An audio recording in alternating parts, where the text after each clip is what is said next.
धुळे शहरामध्ये छुप्या पद्धतीनं गुंगीकारक औषधं विक्री करत तरुणांना नशेची लत लावणाऱ्या एकाला चाळीसगाव रोड पोलिसांनी गजाआड केलाय। त्याच्याकडून 88,000च्या गुंगीकारक औषधीच्या 480 बाटल्या हस्तगत करण्यात आल्या। धुळे शहरातील शब्बीरनगर परिसरामध्ये मुगने मस्जिद समोर एक जण बेकायदेशीररित्या गुंगीकारक औषधं बाळगून त्याची चोरटी विक्री करत असल्याची माहिती चाळीसगाव रोड पोलीस ठाण्याचे सहाय्यक पोलीस निरीक्षक जीवन बोरसे यांना मिळाली होती। मिळालेल्या माहितीच्या आधारे त्यांनी तात्काळ उपविभागीय पोलीस अधिकारी राजकुमार उपासे यांच्यासह छापा टाकत एकास ताब्यात घेतलाय। त्यानं त्याचं नाव अकबर अली कैसर अली शाह असं सांगितलंय। त्यांच्याकडून मानवी मेंदूवर विपरीत परिणाम करणाऱ्या गुंगीकारक औषधांचा साठा मिळून आलाय। 88,520 रुपये किमतीच्या एकूण 480 बाटल्या जप्त करण्यात आल्या। त्याच्या विरोधात चाळीसगाव रोड पोलिसांमध्ये गुन्हा दाखल करण्यात आला असून गुन्ह्याचा तपास शरद लेंडे हे करीत आहेत, अशी माहिती सहाय्यक पोलीस निरीक्षक जीवन बोरसे यांनी यावेळी दिली आहे।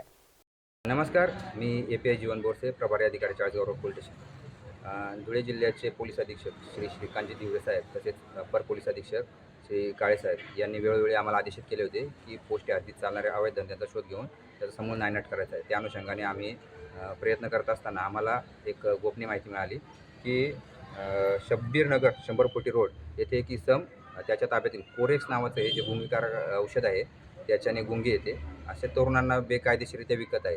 त्या अनुषंगाने आम्ही तात्काळ वरिष्ठांना माहिती दिली। उपविभागीय पोलीस अधिकारी श्री राजकुमार उपासे यांनी लागलीच आम्हाला सोबत आले। त्यांच्या आम्ही फूड आणि ड्रग इन्स्पेक्टर यांना सोबत घेऊन पंचांचं आम्ही कारवाई केली आहे आणि त्या कारवाईमध्ये आम्ही छापा टाकला असता सदर ठिकाणी अकबर अली कैसर अली शाह उर्फ अकबर जडेजा हा रेकॉर्डवरचा गुन्हेगार आहे। याच्यावर अगोदरही 3 गुन्हे दाखल आहेत NDPSचे। हा इसम आम्हाला तिथे एकूण 480 अशा मोठ्या प्रमाणात बॉटल्स घेऊन अवैधरित्या विक्री करताना मिळून आला। एकूण त्याच्या ताब्यातून आम्हाला 88,520 रुपयाचा आम्ही मुद्देमाल जप्त केला आहे आणि त्याची आम्ही मान्य न्यायालयासमोर हजर केला असता आम्हाला 5 दिवस पोलीस कस्टडी मिळालेली आहे।